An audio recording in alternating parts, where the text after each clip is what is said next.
Hello दोस्तों, मैं राजेश और आपका स्वागत है आपके अपने चैनल सॉल्यूशन पर। आज बात करते हैं श्रीकांत मूवी के एक्सप्लेनेशन की। साल 13 जुलाई 1992 मछलीपट्टनम आंध्र प्रदेश में दामोदर के घर एक लड़के का जन्म होता है।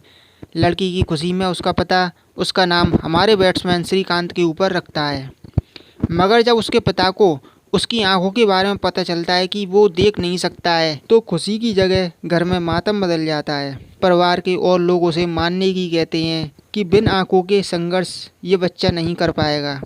उसका पिता उसे मारने के लिए गड्ढा भी खोद लेता है, मगर उसकी माँ उसे मना लेती है और वो धीरे धीरे 6 साल का हो जाता है। उसके घर एक उसका छोटा भाई भी जन्म ले लेता है। वह स्कूल में मैथ की प्रॉब्लम बहुत ही आसानी से सॉल्व कर लेता है। क्लास में बच्चे उसे अंधा भिखारी कहकर बुलाते थे, पर वह हिम्मत नहीं हारता। उसका मानना था कि अंधा भाग नहीं सकता है, सिर्फ लड़ सकता है।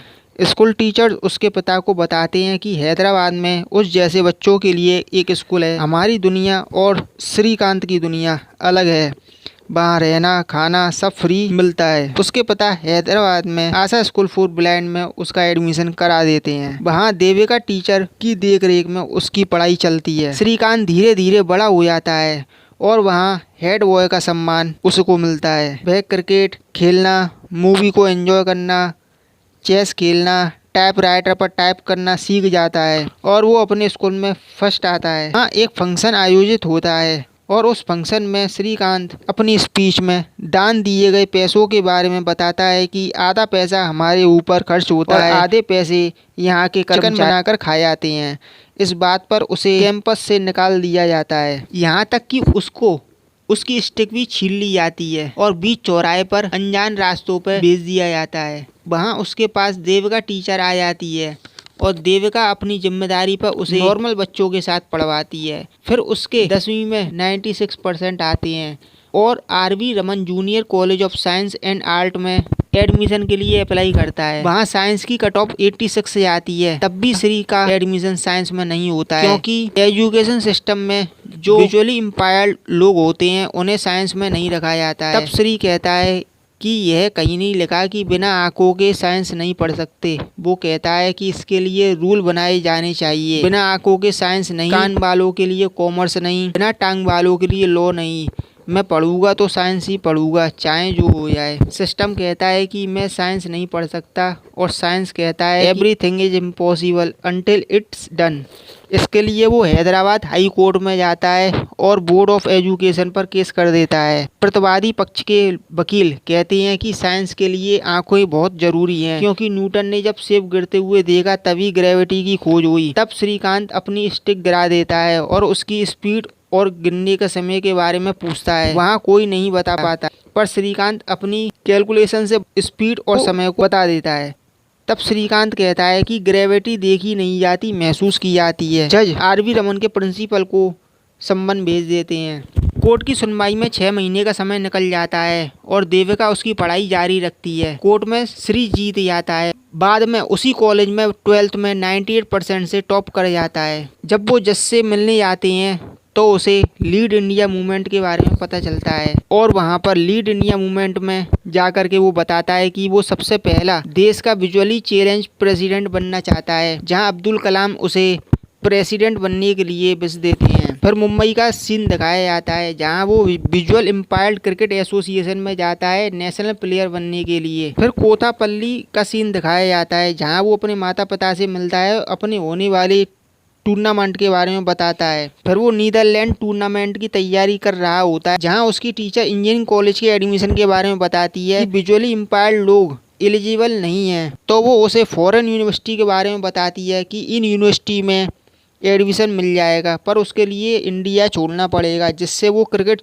छोड़ देता है और हैदराबाद टीचर के पास आ जाता है और उसको यूएस की टॉप 4 यूनिवर्सिटी स्कॉलरशिप देने को तैयार हो गई, जहां पढ़ाई करने के लिए 65 लाख रुपए देने पड़ते हैं। वहां श्री का एडमिशन फ्री में हो जाता है और हल्दीराम नागपुर ट्रेवलिंग और स्टे का खर्च उठाती है। श्री MIT में सिलेक्ट हो जाता है, जहां ट्रेवल एजेंसी उसे अकेले ट्रेवल करने से रोक देती है, मगर वो ट्रेवल एजेंसी को समझा देता है कि वो बिना किसी के सहयोग के अकेले ट्रेवल कर सकता है और फाइनली वो MIT में पहुंच जाता है और स्टडी शुरू कर देता है और वहाँ पर बेसबॉल टीम में सेलेक्ट हो जाता है और बेसबॉल में सबसे लंबा शॉट मारने का वर्ल्ड रिकॉर्ड भी उसके नाम हो जाता है। फिर स्वाति का अफेयर श्री से दिखाया जाता है। स्वाति एमडी करने के लिए यूनिवर्सिटी ऑफ कैलिफोर्निया आती है और वो दोनों एक दूसरे के साथ लॉन्ग ड्राइव पर जाते हैं, जिसमें स्वाति गाड़ी को ड्राइव करती है। श्री अपने कैंपस प्लेसमेंट की बातें अपनी टीचर देविका को बताता है और इंडिया आने से मना कर देता है। स्वाति उससे कहती है कि तुमको इंडिया वापस जाना चाहिए क्योंकि तुम विजुअली इम्पायर्ड लोगों की प्रेरणा हो, तुम उनका मार्गदर्शक बन सकते हो, तुम प्रेसिडेंट भी बनना चाहते हो।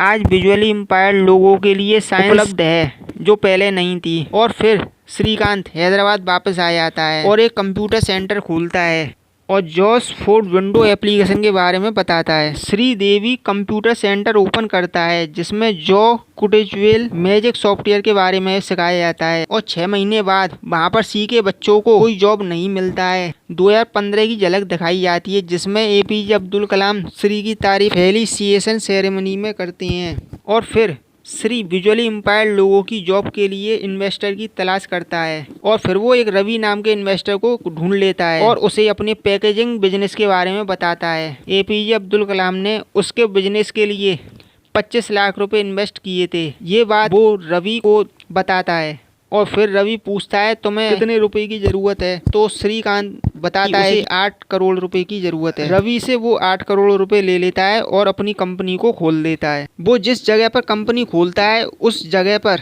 पहले का 120 करोड़ रुपए के बिजली का बिल का बकाया होता है। बिजली विभाग उसे 1 साल का समय देता है। श्रीकांत का पैकेजिंग का बिजनेस बहुत अच्छे से चलता है और बोलेंट इंडस्ट्री के नाम से जाना जाता है और मीडिया वाले सारा श्रेय रवि को दे देते हैं। ये बात श्रीकांत को बुरी लग जाती है। वहाँ पर उसके बचपन का क्लास का दुश्मन नौकरी मांगने के लिए आता है और श्रीकांत उसे मना कर देता है और मीडिया वालों की बात उसके दिमाग में घूमती रहती हैं और वो कहता है कि आइडिया मेरा, मेहनत मेरी, मैं चाहूँ तो ऐसे 10 रवि कर सकता हूँ।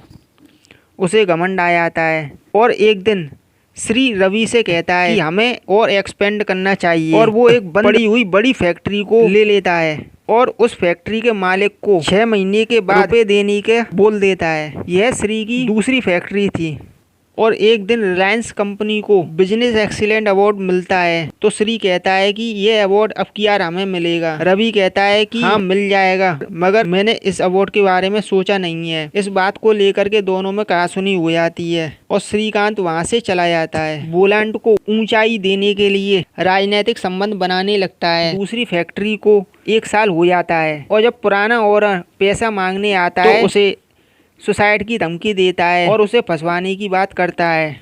बाद में बोलेंट को बिजनेस एक्सीलेंट अवार्ड के लिए नॉमिनेट कर दिया जाता है।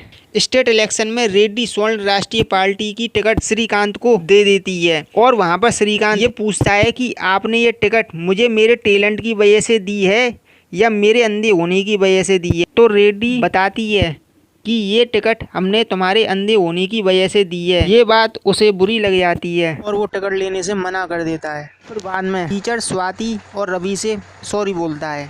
टाटा कंपनी बोलेंट में निवेश करती है। फिर नई दिल्ली 2017 का सीन दिखाया जाता है जहां पर बिजनेस एक्सीलेंट अवार्ड बोलेंट को मिल जाता है, मगर ये अवार्ड स्पेशल कैटेगरी में मिलता है जिसे वो लेने से इनकार कर देता है और कहता है कि ये अवार्ड स्पेशल कैटेगरी में नहीं चाहिए, नॉर्मल कैटेगरी में ये अवार्ड चाहिए। आपको लगे कि ये अवार्ड मुझे मिलना चाहिए, जब ये अवार्ड मुझे देने के लिए बुला लेना। फिर 23 अप्रैल 2022 को स्वाति और श्रीकांत की शादी हो जाती है और यहीं पर मूवी खत्म हो जाती है। अगर आपको मेरा वीडियो पसंद आया हो तो प्लीज़ मेरे चैनल को सब्सक्राइब कीजिए, लाइक कीजिए और कमेंट जरूर कीजिए। Thank you.